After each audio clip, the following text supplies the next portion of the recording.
Nice. You So I've got are live. nice. Hi. I'll start in a minute. So I've got Garoppolo, Tyrod, Dalvin, Derrick Henry, Kareem Hunt. Deontay Johnson's my only wide receiver so far. Ooh. Hey, and then I've got Darren Waller and TJ Hawkinson. Okay. Darren Waller scored 320 points. He did. He scored more than a lot of quarterbacks. So I was like, if Waller does that again, even if he gets to 250 points, he'll be all right. He was for a while there. He was really the only option they had, though. I know. So we'll see what happens. I might go tight end, wide receiver in the next turn. Just stock up on tight ends. They score a lot of points. The all right. Torch theory. Yeah. Scott Fish stocks up on tight ends a lot too. Yeah. All righty. Guess what? DHH is live. You can find this on Periscope or YouTube. You can search Dynasty Happy Hour. You can click to subscribe. If you're scrolling through Twitter right now, you might have seen this go live at the top of your screen. You click it. You see our beautiful faces. There's no Tyler. So this podcast just got immediately more attractive. I'm just going to say. Because it's Doug and Tim. It's everybody's favorite duo. If I'm playing duos like in Fortnite, it's going to be me and it's going to be Tim. And we're going to take that victory royale. That's what we're going to do, right, Tim? I don't play Fortnite, so I'll just, yeah, I don't lose. So, yeah, we're taking a victory royale with cheese. That's a shout out to Tyler because him and I have been playing Fortnite and we've been logging some victory royales and duos as well as squads. So shout out to Tyler. He's up north this weekend with the fam, so he couldn't make it. Canada. Robbie's busy. So you know what? You get the fantastic duo. We are here. We are going to cover a lot of things. We've got some news that we're going to cover. We've got a little DTC stock check. We've got stats and stuff segment, which a lot of people like. So we're going to compare two players and then play a little bit of a guessing game. Tim doesn't know the answer, but I do. So yeah. And then we're going to cover some sophomore sleepers. So it's going to be my sleepers, Tim's sleepers, as well as Robbie. We all have our sophomore sleepers that we want to talk about. Guys that you should go and get now before the season starts. If there's a season. Oh, hot take. Sorry. If there's a season, go get them now because they will pay dividends for you by acquiring them now, because then you could either flip them in 2021 or just reap the profits of paying low for these particular players as we go through. So what do you say, Tim? Should we say Happy Father's Day to everyone? It is Father's Day today. Yeah, Happy Father's Day. Doug, I know you got to spend some time in the pool and all that good jazz. It's that time of year too. But yeah, we talked a little bit before we went live, so it sounded like you had a good Father's Day. I told you that my youngest daughter came to me the other week and said she wanted to watch all the Marvel superhero movies in sequential order. So we've been trying to knock those out as we have time. So, we got through the very first Avengers today. So we're 4 or 5 movies into this thing now. So it's been a good time. Nice. This is what, 22 or 23 of those? I don't know, a bunch, but yeah, there's a lot Disney of Plus. That's all I can say. Yeah, and there's some movies that aren't on Disney Plus that might still be on like Netflix or whatever. So you can find them all. Like if you need to borrow one, just let me know. I'll mail it to you. We rented the original Hulk, that stuff. So the Edward Norton vehicle. Yes. Yeah, that one's strike that one from the record. Yeah. I actually don't mind the Ang Lee one. Hot take. Sorry. The Ang Lee? It's more artsy. The Ang Lee one I liked. Okay. But anyway, we're not here to talk Hulk smash. We're going to smash some news right now. And I will say happy Father's Day as well to everyone out there. I am the fantasy father, so happy the fantasy Father Day. All right, so fantasy news. We had some big injury news this week. A couple things happened. Yeah. Someone got their block knocked off in a club. And the other one broke his foot while in Tennessee doing some little teamwork activity. And that was Deebo Samuel caught himself with a Jones fracture. So recovery timeline is 8 to 10 weeks, according to Etan Turner, who's the injury analyst for the Fantasy Headlines and a former DHH member. So Ethan, thank you. 12 weeks to the day until the first weekend of week 1. So Tim, are you worried about Deebo for 2020? You have to have some sort of concern. The Jones fracture is something that does seem to be mildly reoccurring, especially if you try to rush back. Here's Edelman, my concern. Julio Jones, Sammy, they've all had it. Here's my concern is Deebo seems like one of those competitors that's going to try to push through as hard as he can, push the rehab as fast as he possibly can. And he's also playing for a team that got so stinking close last year to winning the Lombardi Trophy. They don't have time to take their foot off the gas as a team. I'm hoping that the Niners as a organization can realize, hey, we have a very valuable young asset here, despite the fact that we were so close last year. We shouldn't push this, allow him to get to 100% before attempting to put him back out there and risking a re-injury, because of having him come back early off the rehab. Yeah, I think that's one of the things that they have depth at the pass catching position. They obviously have George Kittle. They drafted Brandon Ayuk in the first round. They traded up to get him. Kyle Shanahan said he was his wide receiver 1. I don't know if that's true, but whatever. They still have Trent Taylor. He's a forgotten man for fantasy. So if you have him deep on a dynasty roster, really good college profile, that pretty much that prototypical slot type of receiver. Kendrick Bourne, who sneaky scores touchdowns. There's this guy that ultimatum. Yes. As he tries to find his identity. Yes, I'm not going to say the supremacy one because I don't think that's right. But so Dante Pettis also still on the roster. A guy that you can probably go out and acquire on the cheap. I know Tyler said the first thing he could hear was me saying, go spend a 4th rounder and get yourself Dante Pettis. I still believe in the talent. He might be in the doghouse in San Francisco, but maybe this gives him an opportunity to get back in the starting lineup. And there's a guy we're going to talk about a little bit later, so we won't go too deep into him now. It was Jalen Hurd, who was a 2nd rounder last year for the Niners. So we'll talk a little bit about him later. So, the benefactors outside of Ayuk, I think probably Bourne is the first one that comes to mind. Yeah, I agree with you there. And you kind of hit on it a little bit. They have that kid that they invested some pretty decent draft capital in just last year, and they didn't get to play with that brand new toy last year. I'm sure Shanahan's had, 14, 16 months now at this point to scheme up ways to get Jalen out there and get the ball in his hands and see what he can do. So, and we'll touch on him a little bit more later. So Debo, I've already seen his. We've been in a couple startups, not startups, but like eliminator challenges, and I've seen Debo slip pretty far already. A couple rounds probably later than he should go, because people are worried about the fracture. I almost took him. It was between him and Deontay Johnson for me. And I was like, I could take Debo. The only reason I didn't take Debo is because I already rostered Dalvin Cook on that team. So I was like, well, what if Dalvin does hold out? And then what if Debo does not come back? There goes my running back 1, and there goes my wide receiver 1 at this point in the draft. Like, I can't afford that kind of risk. So I went with Deontay Johnson.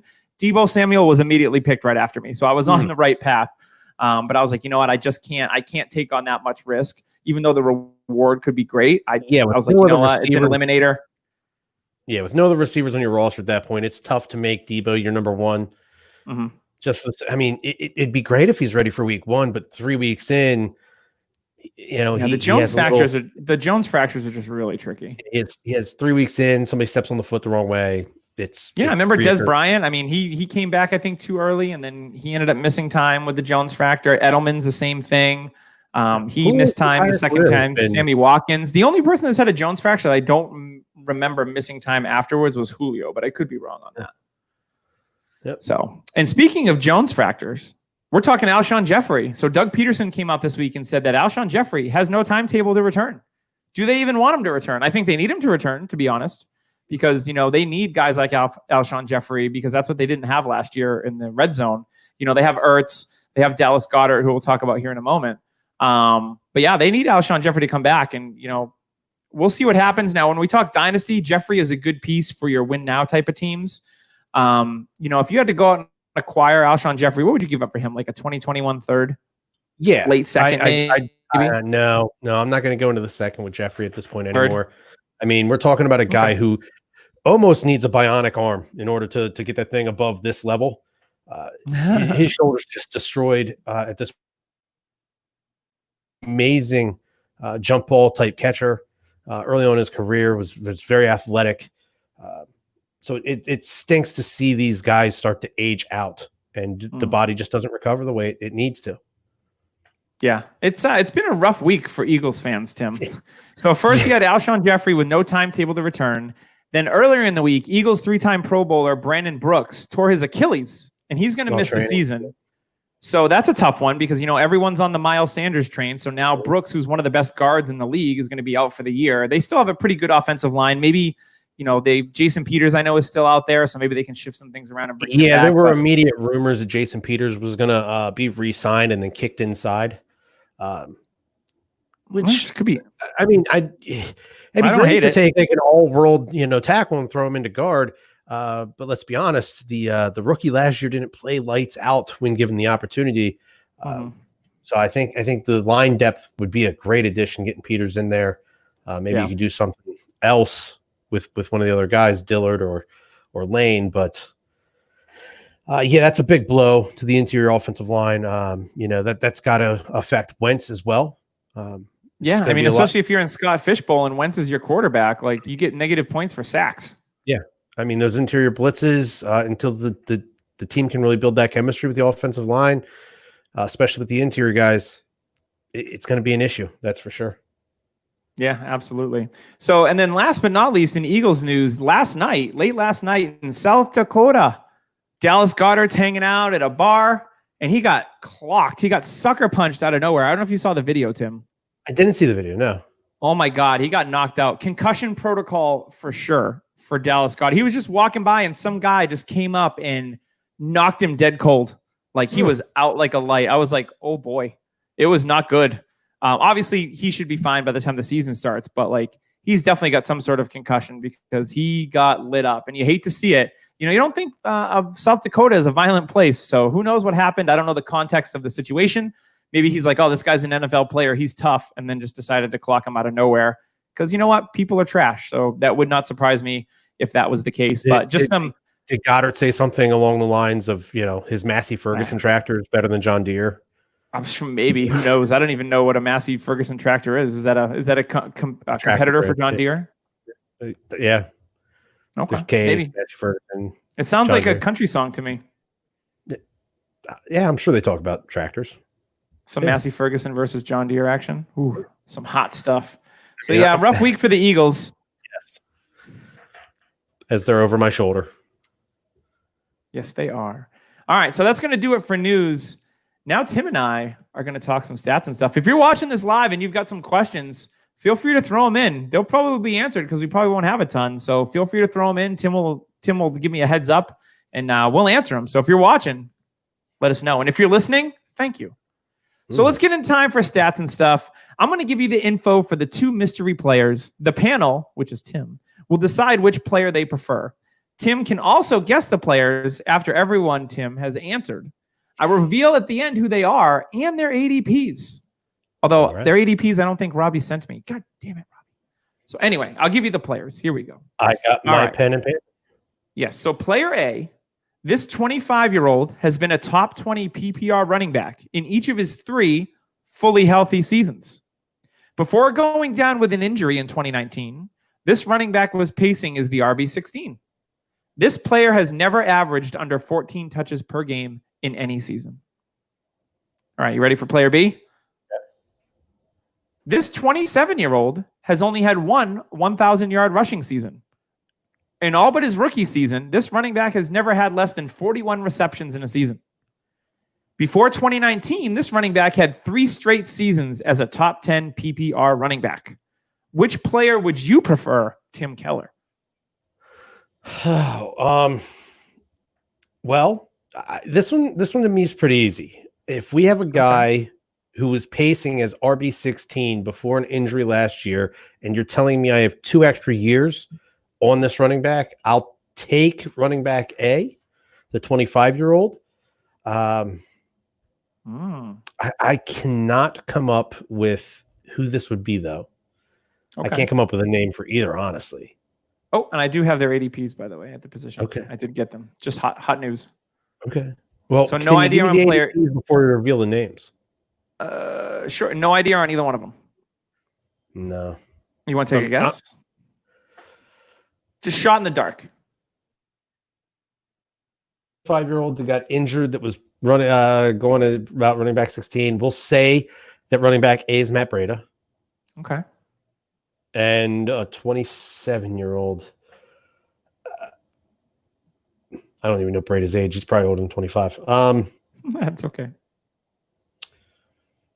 I don't have anybody for player B. Okay. The first one's ADP is currently running back 45 for player A, and player B is running back 21. Does that help you at all? Or do you give up? Do you tapping out? I'm going to tap out. Let me have it. All right. Player A at running back 45 is Jordan Howard. Oh, jeez. Player B at running back 21 is Melvin Gordon. Wow. I think the biggest thing with Gordon is the receptions, never having less than 41 receptions is really being a top 10 PPR back. Yeah. So, I mean, Jordan Howard, now he's in Miami. He does have aforementioned Matt Breida as a backfield mate. And don't forget about Kalen Ballage. Just kidding. You can forget about Kalen Ballage. Remember him. I remember him. He will not be in the sophomore sleepers segment. He's still napping. Maybe deeply. he's on that Devontae Parker path. Yeah, Year 5. His fifth year breakout at running back position. Yeah. First one ever. Wow. I mean, Jordan Howard has always been productive, just never sexy. So yeah, he's boring. He doesn't offer you anything in the passing game, but he does touch the ball like Robbie had here. 14 touches a game, and he does score touchdowns pretty well.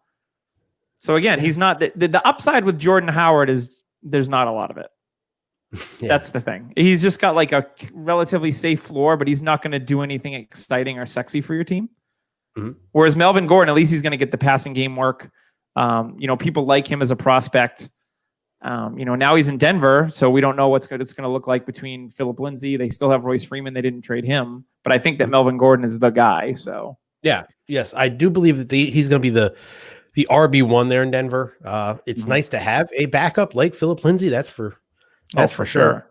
But speaking of one of these two guys and their maybe backup, we got baby _J 1221 over there on Periscope asking who do we think will be the better fantasy asset between Breida and Howard down there for Miami this year. So Doug, where do you lean on this one? I already know what your answer is. To me, it's Matt Breida. Give me the guy that's led the NFL in rushing through half a season. He's going to get the majority of the passing game work as well. He's just more electric in space. The Miami Dolphins have an upgraded offensive line. We don't know what's going on at their quarterback position, but even if Fitzpatrick is their starter, they've got Gesicki, they've got Parker. Hopefully Preston Williams comes back. They got Albert Wilson. They can't really focus on stuffing the run per se. But Breida, to me, has a 3-down skill set.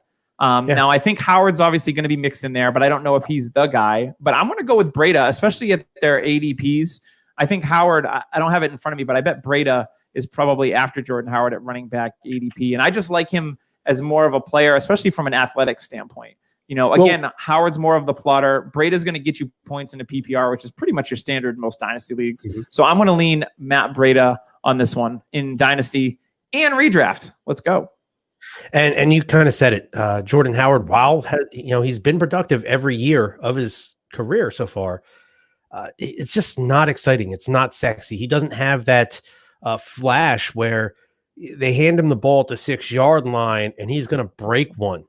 Breida not only has that wiggle to get through the line and into that second level. He's got the speed. Once he's there, good luck keeping up with him. He is a fast little fella. I remember him hitting like 21 miles an hour on a run last year or the year before. He was one of the fastest runs in the NFL that particular year. So that boy's got some wheels on him. So if he gets some open space, it could be goodbye for Matt Breida. That's for sure. So definitely the juice, the electricity is with Breida there over Howard. So that's the way I'm going to lean as well. Yeah, and I like a lot of the Miami Dolphins at their current prices in Dynasty. Parker's still not overly expensive, because I think people are like, well, he did it for 1 year, but he still has a sour taste in a lot of people's mouths. Preston Williams is one of my favorite players. Yes. I don't think he's a sleeper per se. Like, he is a sophomore player, but I don't categorize him as a sleeper. People know Preston Williams, and I think his price is pretty fair in the market right now because they see his upsides. And they got Mike Gesicki, who you can get relatively inexpensive. I mean, he's going as a tight end 2 in most of your leagues. And I think there's the upside. Obviously, we know his athletic, prowess because he's Penn State. Him, Saquon Barkley, the safety Troy Apke, Miles Sanders, they're all physical freaks. Yeah. And even like if you're looking for a cheap guy, if Albert Wilson's healthy and he gets targets, that's a great wide receiver at the end of your roster that could be a flex play for you in a pinch if you have some injuries. Because Albert Wilson, Matt Harmon's reception perception, Albert Wilson is one of the best route runners in the whole NFL, just has a lengthy history of being injured. But when he does play, he's produced at a wide receiver 3 level over those times. So again, if he can stay healthy, Albert Wilson in the slot, one of the more elusive players in the league as well. So I like a lot of those pieces in Miami. Tua is obviously going to be the most expensive, especially in Superflex leagues. But even in some of those leagues, he might be cheaper than you think, especially with the whispers that Tua could start this year. I think is very, very interesting. And he would be an upgrade on all those offensive players in my mind over Fitzpatrick. Yes. And Fitzpatrick is a pretty decent fantasy quarterback. I'll give him that much. So, all right. That was a fun game. I love it. All right. So now we're going to hear a word from our sponsor. It is Dynasty Owner. Do you think you're the smarter than an NFL GM? I know a lot of us do. Do you think you're the best at fantasy football? You're cocky if you do. Well, guess what? Here's your chance to prove it. Dynasty Owner is the only patented fantasy sports game using actual NFL salaries and contracts. You manage your team from all levels, owner to general manager to coach. You can set hot dog prices. I'm just kidding. You can't do that. Dynasty Owner is for the smart and elite fantasy football players that are out there. There's no offseason in Dynasty Owner. The rookie draft matters, free agency matters, and every single contract matters. So come do a startup in 2020, which is now, using actual NFL player contracts and salaries, then improve your team each year with a 3-round rookie draft and by trading players and draft picks. You can win weekly prizes, seasonal prizes, and compete in the chase for the ring. The mobile app is out there. You can download it on iOS and Android, and rookie drafts have already started. Mock drafts are open now on desktop and mobile browsers. To learn more and mock draft for free, go to www.dynastyowner.com. Now, talking a little bit about Dynasty Owner real quick, that chase for the ring, I have some inside information. This ring is a legit, it's about a $10,000 ring. It is modeled after, I want to say, the last Celtics championship ring. It's got like over 100. 2008? Possibly. Like over 100 diamonds encrusted on it. That was the last time they won. They had it. It's like over 100 grams. It's a legit, for real. Is it like the ring from, have you seen Uncut Gems? I have with Adam Sandler and Kevin Garnett. First of all, it's cool if you're into jewelry. Other than that, don't waste your time. It's not very good. Yeah. I have it on my list. I haven't watched it yet, though. Not good. No? Okay. But yeah, I heard on the Sideline Squid podcast, they had one of the guys from Dynasty Owner over there. Legit ring. Big time deal. I know last year they sent a guy to the Super Bowl. They sent a guy to the Hall of Fame. So they're doing big things over there. Go check them out. All right. Yeah, definitely check out Dynasty Owner. All right. So Tim, it is time for our sophomore sleepers. We each have 3 of them. I've got Robbie's notes on his players, so I'll go over Robbie's and then we can circle back. But we're going to kick it off with you. So I want to hear your first sophomore sleeper that you got. All right. The first sophomore sleeper I'm going to have on my list is Damian Harris of your New England Patriots. Sony Michel just had a surgery. So, you just got to kind of worry about that a little bit. CJ, we see in the chat asking about the muscles. Don't make me break out the calves on you. I didn't cut this shirt off. It came this way. It's when I go to the gym or when it's 90 degrees outside, bro. Come on, bro. Coney Island in July, on the boardwalk up there, sleeveless tee. What it is what it is. CJ does have big arms, by the way, but whatever. But he skips leg day. So, anyways, Damian Harris is my first sleeper. He only appeared in 2 games for the Patriots last year. He carried the ball 4 whole times. But yeah, like we said, the jury's still kind of out on Sony Michel. He's very Jordan Howard-esque. He gets the job done. Kind of a zero in the passing game. Yeah, but he's not super electric.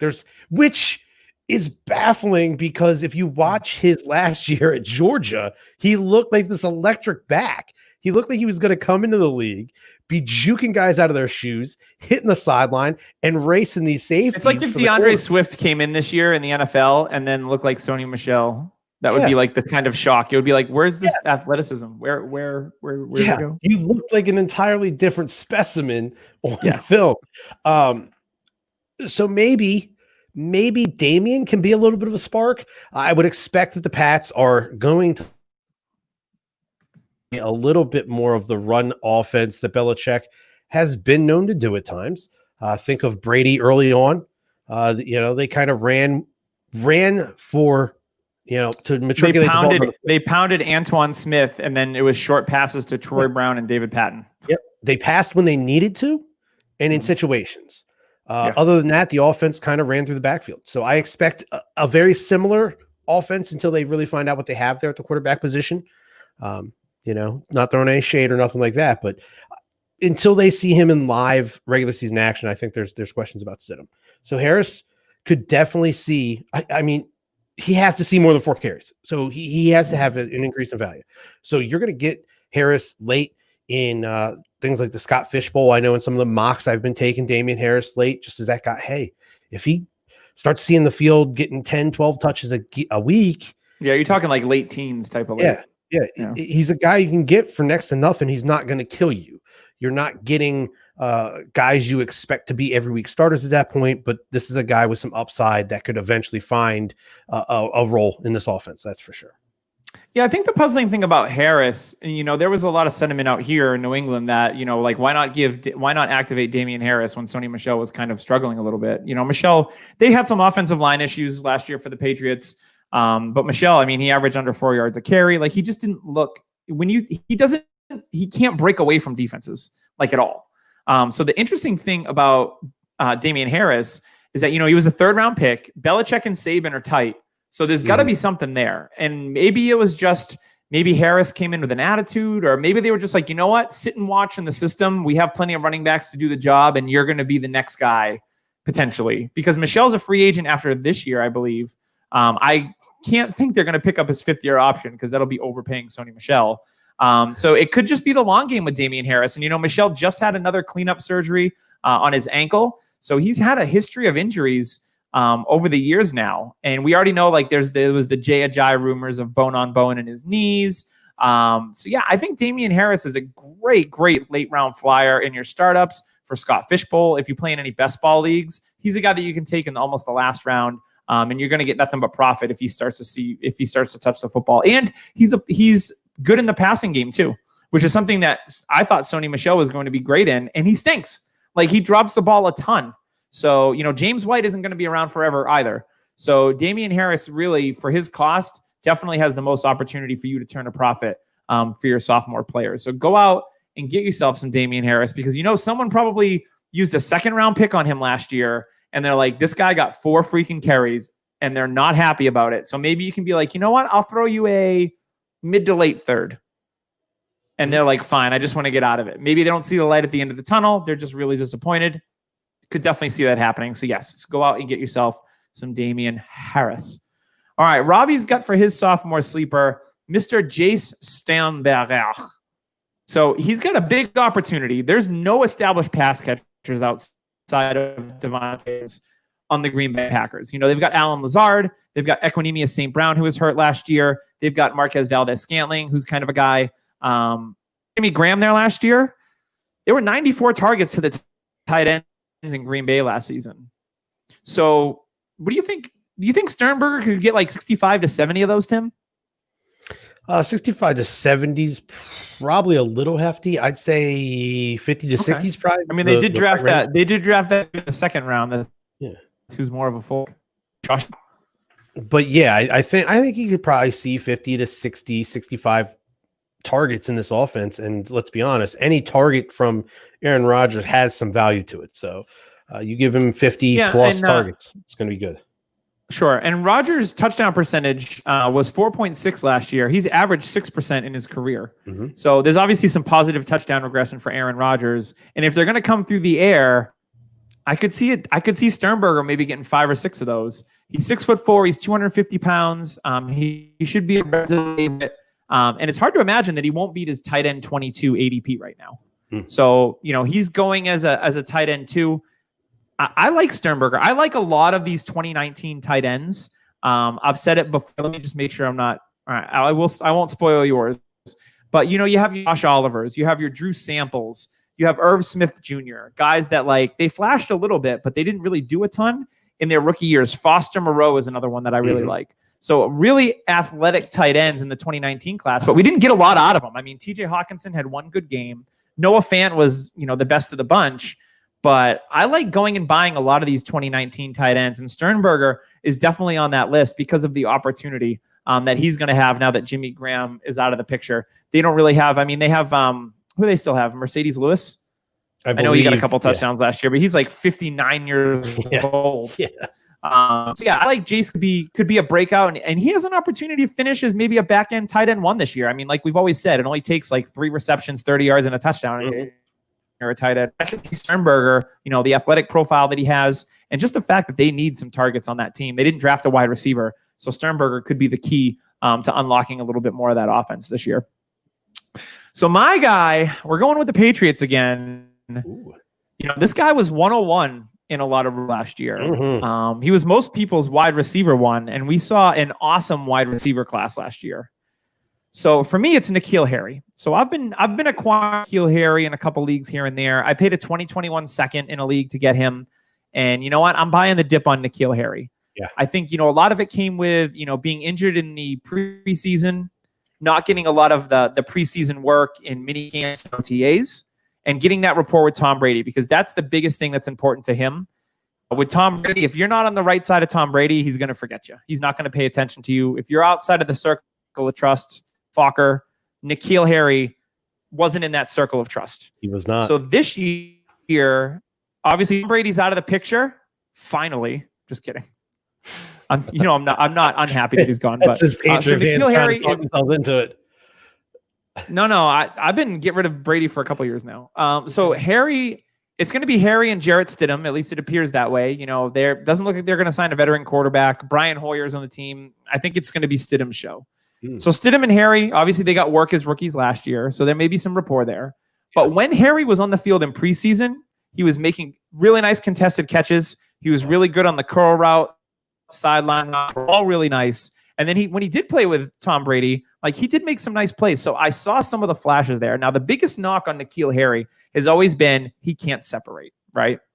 That was the biggest thing with him out of Arizona State, is he's a contested catch, jump ball guy. He's going to use his big body to box out the cornerbacks, but he can't separate. Well, now N'Keal Harry has been working with the Footwork King.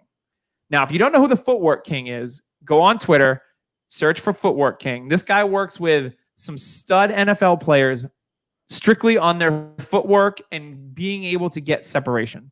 So I don't know if you've seen any pictures of N'Keal Harry, Tim, but he's looking pretty cut right now. Ooh. And he's working with the Footwork King, and he said the one thing that he wants on is that separation piece. He wants to build speed, and he wants to increase his foot speed. He is determined to come in this season and make a difference for the Patriots. Now, I know Julian Edelman is going to be the target hog there, or at least that's the perception, because he was with Tom Brady. I assume Edelman's still going to get a ton of targets. Mm-hmm. But you can't tell me that you've seen N'Keal Harry having a 60 reception, maybe 850, 5-8 touchdown type of season for the Patriots if he's healthy all season. Yeah, I think they are going to run the ball and play defense a lot, but I like N'Keal Harry and the 2 guys in the offense that are going to get the bulk of the work. Yeah, I mean, he was the first one on my list, and then I saw you already had him up on the sheet, so I had to take him off mine. I had to scratch him off because that's the first guy that came to mind. I mean, we're talking about the guy who was the 101 in a bunch of drafts last year that just did not produce for a multitude of reasons. Like you mentioned, he wasn't in that circle of trust. He wasn't milking Brady's teats, so maybe that was the issue. Undoubtedly. But yeah, you mentioned that in the preseason, he showed flash the field awareness, knowing where he was almost exactly along those sidelines, keeping his feet in bounds, making those tough catches. The body control, the hands. Yeah. Being able to haul that ball in, keep his feet in bounds, and then still have the balance and agility to turn and still get upfield to get some yards after the catch. The guy he's an all-world style talent. He just didn't get the ability, the chances to show it last year. And like you said, a lot of those second team reps, I'm sure he was running with that second team offense. So Stidham and him probably have some sort of chemistry already. So I look forward to that. I think that N'Keal Harry is really going to be the stock up. And like you said, you're buying him for seconds. If I'm in a league with you and you're sour on N'Keal, I'll gladly give you a second next year for him. Yeah, and over with Damian Harris is I drafted this guy at the top of the first round, and maybe they just really soured on him, and you're You're buying at a discount. And that's what you have to do in Dynasty is like, all right, believe in the athletic profile and you believe in the player going into the NFL. Maybe they have a rough rookie season for, a myriad of reasons. But if you still like that player, that's the guy that you should go acquire because those are the guys, if you still have the same, you can pay a 2021 second.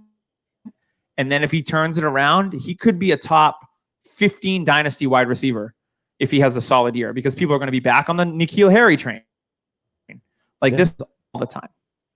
So, Tim, went into our second round here of sophomore sleepers. I like this one. So the second round of the sophomore sleeper, and these are no sort of order for me. They're just the guys how I wrote them down. But we kind of hit on this guy a little bit earlier. The San Francisco 49ers injured rookie last year, Jalen Hurd, was a college running back. Started playing a little bit of receiver there at Baylor. And the Niners invested serious draft stock in him last year. They definitely wanted this kid. And then now you have a guy like Debo, who, let's be honest, his average depth of target wasn't great because the entire plan with Debo was give it to him short, let him get the yards after the catch. They had designed runs for Debo, and they were very successful in that. Well, you know who I think could probably do very good in a very similar type situation and play style is a guy that used to be a running back. Give Jalen Hurd those close to the line catches. Give Jalen Hurd those end arounds, those bubble screens. Let him catch the ball, hand him the ball, let him get upfield. Let him do that. He's shown the ability to do that.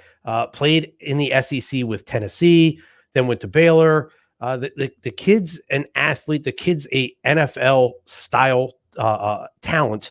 So I think this is a guy that, like I said earlier, that coaching staff has spent the past 14, 16 months saying, hey, we got this guy just sitting back here. We haven't got to use him yet. Let's think of ways we can. And with the injury to Debo, I think it does nothing but just swing that door wide open for him to kind of assume that role, at least early on in the season. And that's all he needs. He just needs the opportunity, and I think he's going to hit some home runs with it. Yeah, and we talk about versatile pieces in that offense. You have, you had Debo Samuel. I hope he's back by one. They drafted Brandon Ayuk, who could have some versatility. But Jalen Hurd, a lot of versatility. He's a big target. And just his experience as a running back, I think they're going to, like you said, I think they're going to use him in a lot of different fun ways. And he is pretty much free in dynasty startups. And you would probably be able to get Jalen Hurd for a late third, early fourth. Yep. I would think. Yep. You can get Jalen. I like that quite a bit. On the wire. Yeah, I drafted him in a dynasty startup on Sleeper in round, I think it was like round 18 or 19. And this was a 14-team league. Okay. So I was able to get him super late. So I was all about that. Because I was like, you know what? At that point, it all says upside to me. So go with the draft capital. Go with the player that I liked going into the process and see if it pays off. You're paying nothing for him. So anything you turn on that is a profit. All Absolutely. Right. So Robbie's second player was a first-round pick last year in most of your drafts. It's Paris Campbell. So he's the wide receiver 57 in startup ADP right now on DLF. He's slated to be the starting slot wide receiver in a Phillip Rivers offense. Last year, abdominal muscle strain, broken hand, fractured foot. A lot of things went wrong for Paris Campbell in 2019, but it's looking like he's going to be healthy this year. So what you should be doing is going out and getting Paris Campbell at an injury discounted price because you're looking at an offense. They drafted Michael Pittman in the early second round. They still have T.Y. Hilton.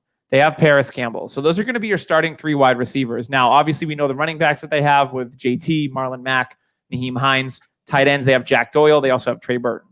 So there's going to be a lot of options in that offense. But the most versatile option that they have is Paris Campbell. Paris Campbell can be used in a lot of similar ways that Debo Samuel is. You can give him carries out of the backfield. You can use him in the slot. He's got the speed to blow by guys up the seam or even move him to the outside. So he's a very versatile weapon, and I like the fact that Phillip Rivers is there. Jacoby Brissett was limited last year as a quarterback. He didn't have Paris Campbell, obviously, but I really like this marriage of Phillip Rivers and Paris Campbell. And at wide receiver 57, again, just like N'Keal Harry, injuries and all these things in his rookie year, are going to give you the opportunity to go and buy Paris Campbell. So, Tim, would you pay a 2021 second for Paris Campbell, like a mid to late? I would. Yeah, mid to late second for Paris Campbell. Absolutely. I mean, the kid saw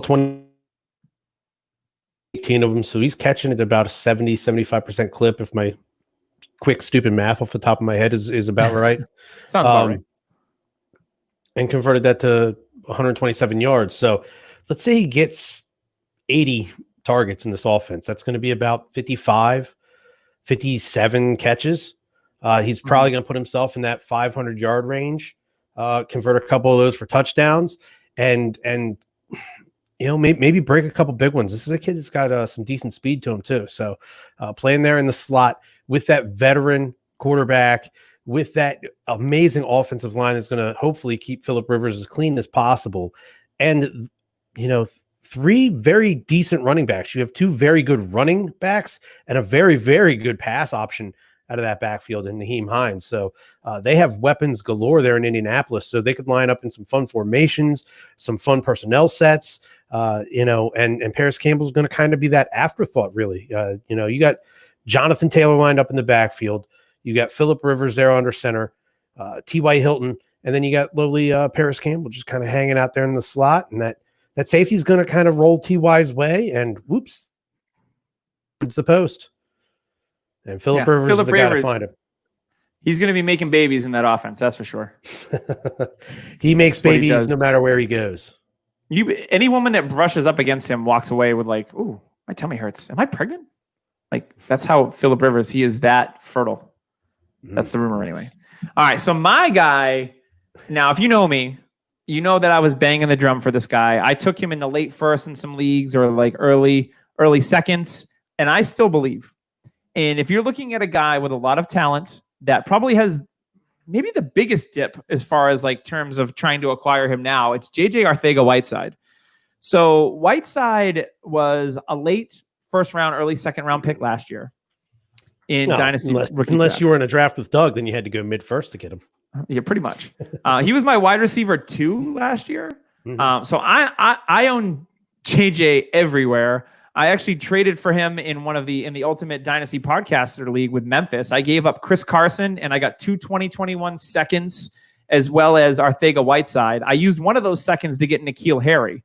So I needed some younger receivers. So I was like, oh, I'll buy the dip on Arcega-Whiteside. Now, here's the thing.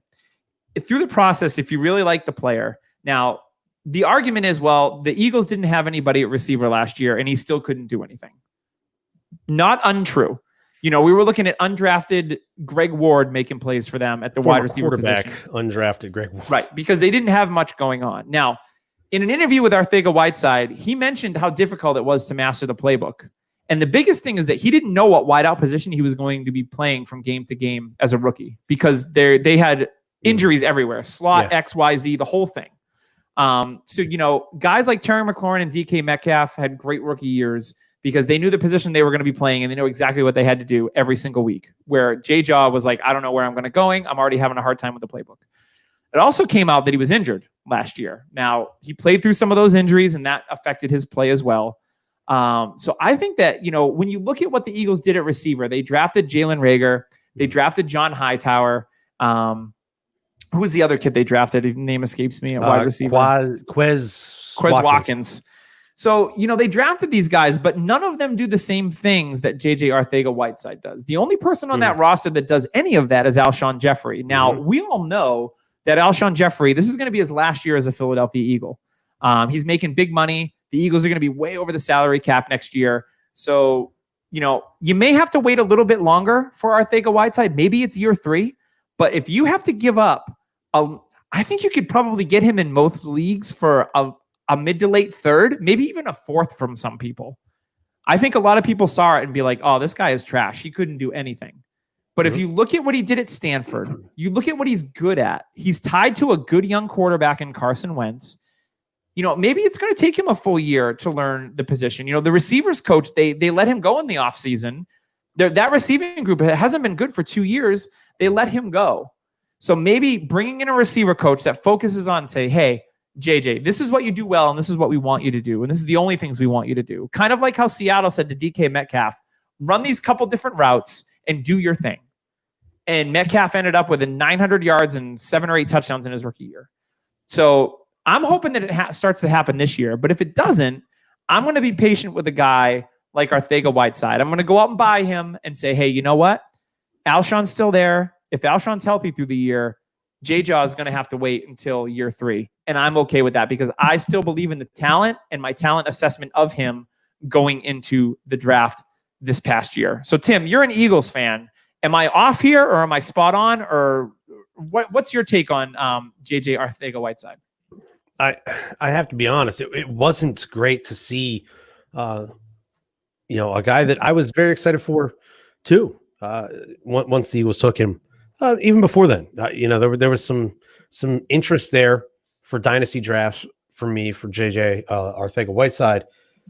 But yeah, and it's understandable that 1 week Nelson Aguilar's out, so it looks like, hey, if you're going to see the field, you're going to see it from the slot position. Deshaun Jackson gets hurt.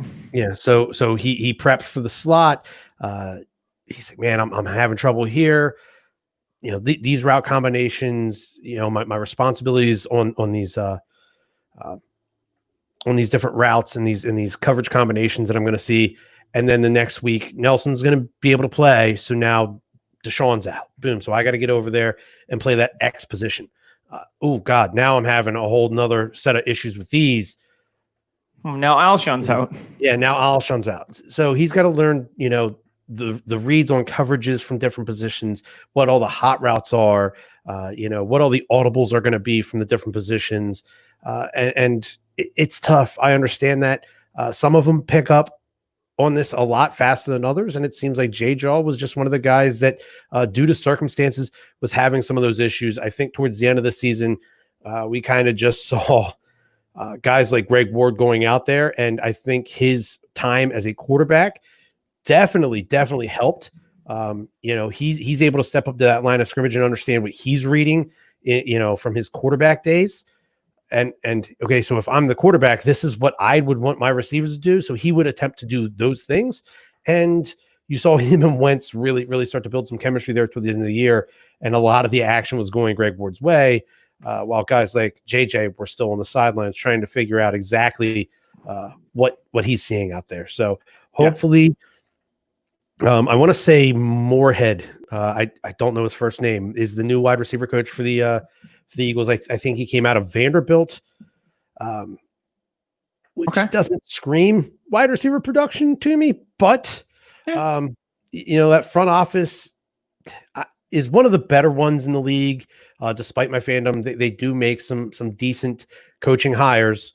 They have a pretty decent history between Andy Reid and now Doug Peterson, and a year of Chip Kelly before that thing all went to hell in a handbasket. But hopefully, like you said, I actually listened to a podcast today with the Seattle coaching staff. It was just Pete Carroll, and then they're like a sports psychologist kind of talking about how they find out, hey, this is what you are. We're going to find out how to highlight that. So I think the Eagles need to realize that they have a Alshon Jeffrey light in J-Jaw and kind of have him play that style. Have him be the big guy that can go up and win you contested catches and be that third down possession type guy, and you can use him to just get you down the field. He's not going to – Jalen Reagor is going to be the big play guy along with Deshaun this year. J-Jaw's going to have to play the different style, and that's fine. That's what he's going to be best at. Yeah, and just remember, if you go inquire him, the price is cheap, but you may have to be a little patient. That's all. Yep. That's all you need. So, Tim, your next one is, I think you and I are probably the biggest stands for this man in the fantasy industry. Yeah. I own him in, I think, 80% of my dynasty leagues. Yeah. So who's your I have him almost everywhere. I brought him up on our last podcast with Mike Clay, talking about his all his charts he does and how it speaks to him about sleepers and busts and things like that. But this is the tight end for the Buffalo Bills, Dawson Knox. He played in 15 games last year, saw 50 targets. He converted that into 28 catches, 388 yards, and 2 scores. So here's what I expect from Dawson Knox. Rookie last year, seeing 50 targets in the tight end position. The tight end position in the NFL normally takes that 3 years we were talking about earlier for most tight ends to mature into what they're going to be in this league. If Dawson Knox is seeing 50 targets as a rookie, I understand that they went out and got Mr. Diggs in the trade market, but they understand they've seen what Dawson Knox can do now. They're going to get him the ball more. They're going to see if he can handle a bigger responsibility and a bigger workload. I would expect 5 to 85 targets for Dawson Knox. He's probably going to convert more of those into catches. So let's say we take that 28 and turn that into about 50, 60 catches. We'll get up somewhere around the 600, 700 yard range. And he's a big, big boy. So let's get those 2 touchdowns. Let's get those up into like that 6, 7 range, maybe. And we're talking about, it's not sexy, but a tight end 1. Nothing about that's electric. Yeah. It's not a young Gronk. It's not George Kittle. It's not Travis Kelce. But you're getting him at rounds and rounds and rounds later. So you're stashing the depth at the other skill positions and still getting a tight end 1 on your team in the double-digit rounds with Dawson Knox. I like I said earlier, I love the 2019 tight end class. Mm-hmm. So some fun things about Dawson Knox. So he used to be a quarterback. So he's only been playing the tight end position for a few years now. So last year as a rookie, as a Bill, he had 388 receiving yards, which was more than anything he had in either of his college season. He played 1 game in 2016. He played 8 in 2017. He played 9 in 2018. His high in college was 321 receiving yards. He didn't have a receiving touchdown in college. He already has 2 of those in the NFL. 200% more. We talked about players, especially tight ends, learning the position as they go. So for what he did in year 1, I think the future is really bright for Dawson Knox. I've always called him kind of like my ghetto George Kittle, just based on his athleticism. So he's an 86th percentile 40-yard dash with a 4.64. His speed score is 86th percentile. Burst score is 72nd percentile. Agility 75th, and his catch radius is 79th. And that's all on playerprofiler.com. SparkX is a 64th percentile player. His college dominator, 4.9%, 6th percentile. They didn't use him because they had DeMarcus Lodge, DK Metcalf, AJ Brown. They had all these guys at Ole Miss. Absolute freaks. Absolute freaks. So they didn't use Dawson Knox a lot, but his athletic profile and what I saw, in the combine and watching his college tape, now there isn't a ton of it, I saw something that reminded me of George Kittle when I was on George Kittle a few years ago. Now, it's going to be interesting to see his maturation because, like you said, the Bills have a lot of different options now, but Dawson Knox should be one-on-one coverage against the linebacker, and I will take that every single time for Dawson Knox, especially in tight end premium formats. Scott Fishbowl, I think if you can get him as like a third tight end on those teams, I think he's going to pay off bigly for you. His best comparable on playerprofile.com is Blake Jarwin, who I know a lot of people like as a sleeper in the Cowboys offense, which probably has even more weapons to pass to. So why not Dawson Knox making a big year 2 leap? And I love those stats that you threw out, Tim, of where he could land, because I think that is definitely in his range of outcomes this coming year for Dawson Knox. Absolutely love him. Like I said, I own him everywhere. I've been on him since day 1. So, I'm hoping as much as you that we see that breakout in year 2, or at least not even a breakout, but just to see some maturation. And then by year 3, maybe we're talking about Dawson Knox as a top 10 dynasty tight end. Yep. That's the kind of outcome that I see, and that's how confident I am in Dawson Knox's ability. So let's get to Robbie's last one, and that's Miles Boykin. He's 6'4". He's 220 pounds. He ran a 4.4 240 at the combine. He should be the main outside X receiver for Lamar Jackson. He's currently wide receiver 75, which means he's basically free. Yeah. So why not seek out starting players in high-powered offenses? I think that's a really good thought process. Miles Boykin was probably a late second rounder last year on your rookie drafts. We didn't see him do much in his rookie season, partially because, the Baltimore Ravens ran the football a lot. Everyone's on Hollywood Brown right now as a big breakout. He's been getting a lot of buzz on Twitter and in fantasy football circles. So Hollywood's you've seen his ADP creep up and up. The Ravens did draft a couple of guys. They drafted Devin Duvernay, who doesn't do the same things that Miles Boykin does. They have Willie Snead. They have Seth Roberts. Boykin, athletic profile, I know Tyler's all over him because he went to Notre Dame, so Tyler's immediately drooling all over Miles Boykin. But when you can get him basically free, I think you can buy the dip a little bit on Boykin as well. Are you as confident as Robbie with him in the Ravens offense, or are you staying away, Tim, because they're a run-first offense and he's just not going to get a lot of target percentage? I would say that I wasn't nearly as on Boykin as everybody was last year, but this is a great pick from Robbie because you outlined it very well. You are going to get what on paper looks to be a starting wide receiver for one of the most prolific offenses the league has ever seen. And I understand that they added even more depth to that backfield. They're going to continue to just run, pound the rock. But guess what? Defenses in this league adjust so quickly. And these defensive coordinators have had all offseason, and good luck. I mean, you're not going to just stop it, but they're going to find ways to slow things down. And that's going to force the Ravens to make them back off. Hey, okay, you found a way to stop the run or at least slow it down. Oh, did you see this coming? Bang, big play to Boykin. Bang, big play to Hollywood. It keeps those safeties back. It's if they can throw in more play action just based off of what they did last year. If they came out first play of the season, went play action and sent both Boykin and Hollywood deep, I'd bet one of them's wide open.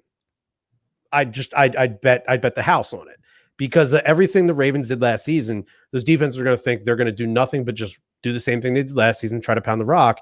So yeah, I think that Boykin, especially with his ADP being free, is a great call from Robbie.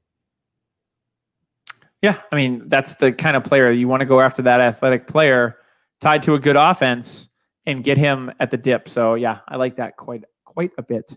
So I've got one more as we start to wrap up here. And guess what? I'm dipping back into that 2019 tight end class, Tim. Mm-hmm. Are you surprised? Of course you're not surprised. So this one, I've got this guy stashed on a ton of rosters. I saw him dropped in a couple dynasty leagues, and I've had him added into a throw-in and a trader here and there too. And that is Texans tight end Kahale Warring. Mm-hmm. So Kahale Warring was taken as the 86th overall player last year in the 3rd round out of San Diego State. Super athletic. He's 6'6", 250 pounds. Did you know he used to play water polo? Yes, that was a big story last year. Yes, but I don't know if you saw him on Twitter recently doing like 360 dunks. Like, he's an athletic freak. Now, just like George Kittle, across the board, over 80th percentile in 40-yard dash, speed score, catch radius, burst score, 68th percentile agility score. Like, Kahale Warring is a physical freak at his size and his weight. He's 23 years old. So he's still obviously young. It's his 2nd year. But the things I like about Kahale Warring is that the depth chart for the Texans is, you got Jordan Akins. Okay. You've got Daniel Fells, who had a nice season with 7 touchdowns last year. Is he going to do that again? He's like 33 years old. And they signed him in the offseason. More of a blocking tight end, in my opinion. They have Jordan Thomas, who is a 6th rounder. Now, I know Deshaun Watson was working with a group of players just a few weeks ago, and Kahale Warring was one of them. So I think Kahale Warring can kind of come out of nowhere here and be fantasy relevant for you, maybe as a tight end too. Because if you look at the pass catchers for the Texans, now obviously we all know DeAndre Hopkins was stolen away by the Arizona Cardinals. The Texans trade for Brandon Cooks, who has a bit of an injury history with concussions. Now I know he hasn't missed a ton of games in his career, but if he gets another concussion, he could miss half a season. Like that's in the range of outcomes. Kenny Stills has been relatively healthy throughout his career. You've got Will Fuller, who's hurt all the time. You've got Kiki QT, who is in the doghouse. So say, Cooks or Fuller goes down with an injury, they're going to have to increase their usage of the tight ends. They don't like to pass to the running backs a lot. I know they have David Johnson, so maybe that changes. But their offensive coordinator came in, just a few weeks ago, said that, that Warring's going to come in and compete for the starting job. Mm-hmm. Now, when I look at that group of tight ends, if he knows the playbook, just on athleticism alone, size, speed, red zone ability, Kahale Warring to me is a guy that you can get for absolutely free that could be fantasy relevant this year for you. And maybe he starts during your bye weeks, or you play him, matchups like, oh, they're playing the Arizona Cardinals this week. The Cardinals stink at covering the tight end. I'm going to play Kahale Warring because he's starting. Boom, there you go. You get a tight end 1 week, that type of factor. Mm-hmm. But here's a guy that's probably on most people's taxi squads. And you know what? That he can grow. Tight ends take time typically. It's funny that on Player Profiler, his best comparable is Foster Moreau, who's another guy that I absolutely love, but he's behind Darren Waller. But he's going to learn from Jason Witten, and Foster Moreau is going to go on to do great things. That's all I'm saying. Because again, he's one of these hyper athletic tight ends, 80th percentiles across the board again, 6'4", 253. Foster Moreau, an absolute beast. And in his rookie year, he scored 5 touchdowns on 21 receptions. And that was with Darren Waller in the lineup. So Darren Waller is going to be 28 years old when the season starts. The way that his contract is set up, he could be there for a year or two and they can let him go. So again, get Foster Moreau, get Kahale Warring, go get Josh Oliver, another athletic freak. Go get Irv Smith, who's going to cost you a little bit more. Go get Jay Sternberger. Go get Dawson Knox. Go. You know what? If you're looking for the freebie of freebies, I was listening to a podcast and they were pumping CJ Uzomah for the Bengals as being a late round tight end. Go get yourself some Drew Sample. They drafted this guy in the 2nd round last year. So Drew Sample was taken before most of these other tight ends. And, now they have Joe Burrow at quarterback, and Sample is another one of these guys that is pretty athletic across the board. He's 68 percentile or higher. So 6'5", 255 pounds. CJ Uzomah, okay. They obviously like something about Drew Sample to take him in the 2nd round. He is an absolute freebie. If you get anything out of him, congratulations. But Drew Sample is a guy that if I see him hanging out there on the waiver wire and I've got some just dead ass player I want to get rid of, I'll take Drew Sample, especially in tight end premium leagues. So I'm going to get off my soapbox now for 2019 tight ends. So Tim, before we wrap up, any last words? No, the Kahale Warring is a great one. What do they have? Darren Fells and Jordan Thomas. I want to say Jordan Akins. Yeah, Jordan Akins.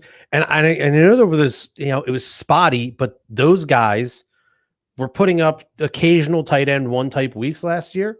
Yeah, Fells had 7 touchdowns. Yeah, so and Akins I think had a 2. Jordan Thomas has had a 3 touchdown game in his career. Yeah, so if Kahale can find his way into the starting role there at that tight end position, and you mentioned what was that, like 30% of the offense ran through DeAndre Hopkins last year, so 30% of the targets Cooks are and now Fuller gone. aren't those target hogs. It's going to be spread around. Yeah, so 30% of the targets are now going to be spread around. Take whatever the tight ends got last year, sprinkle in an extra 5 to 7%, and if Kahale Warring finds himself as the starting tight end there, it's going to be great. Like you mentioned, 6'6", big body, 250 pounds, athletic, just a great red zone type weapon. When none of those wide receivers on that team profile as a red zone target type guy, not at all. He could just eat. He could eat down there. I think their tallest player is the kid out of Rhode Island they drafted. Okay, yeah, they took him pretty late though. Whose name escapes me, and it should Isaiah Coulter. That's who it was. There you go. But yeah, I mean, you mentioned Kenny Stills, while has never really had health issues, has never really also lit things up anywhere he's been. He's a great best ball receiver. You're talking about a guy who no longer has hamstrings and Will Fuller. He's just ripped them all to shreds. They're gone. Brandon Cooks, I absolutely loved Brandon Cooks. I so wish none of this ever happened to him. But let's be honest, if a strong wind blows against the side of his head just a little too hard, he might be out for 8 games. Yeah, it stinks. I mean, we're seeing potentially a huge waste of talent here due to head injuries. But there's a story I can tell where Kahale Warring wins this starting tight end position, an injury or two happens, and this guy's seeing 70 targets in this offense from one of the best quarterbacks in the league. You know what would be interesting? I know this is like super far-fetched, and I don't know why I just thought of this. You remember the rise of Darren Waller last year, and he ended up with 90 receptions and blah, blah, blah. Yep. And everyone was like, oh, he's a sleeper. Like, he ended up getting a ton of targets because they didn't have much else. Like, I'm not saying Kahale Warring's going to be that guy, but, I mean, if he got you can tell that story, and it's believable. Will Fuller in camp because of the limited offseason activities. Will Fuller rips his hamstrings completely to shreds again. Somebody goes a little high on Brandon Cooks. He's out for 5 to 6 weeks. Kahale Warring wins the starting job. He starts off the season on this tear, and just that momentum carries him throughout the season. Mm-hmm. Yeah, it's a very easy story to tell. I don't want to see any of that happen. I don't want to see Will Fuller get injured. I don't want to see Brandon Cooks. Brandon Cooks was one of the most electric receivers coming out of college that I had seen in a while. And just one bad hit after the next has led to this. He's one hit away from, maybe never playing again. Yeah. All Brandon Cooks does is play for Pro Bowl quarterbacks. That's his thing. Yeah. It's crazy, right? Oh, well, that's going to wrap us up this week on DHH. So again, happy Father's Day to you, Tim. Happy Father's Day to everyone watching us and listening to us. Make sure you head over to Dynasty Happy Hour. You can do your own rankings. You can check out all the boys' rankings over there as well. Follow us on Twitter. You can follow the Dynasty Happy Hour main account. You can follow Tim at DHH_Tim. You can follow me on Father's Day at DaFantasyFather. It's a double entendre type of day for me. Also my favorite fantasy team name, if you're a fan of the league, the Double Entendres. Sorry. Anyway, shout out to the league. So that's going to do it this week. We'll be back next week with Tyler when the Ginger God returns to Dynasty Happy Hour. We'll see you next week.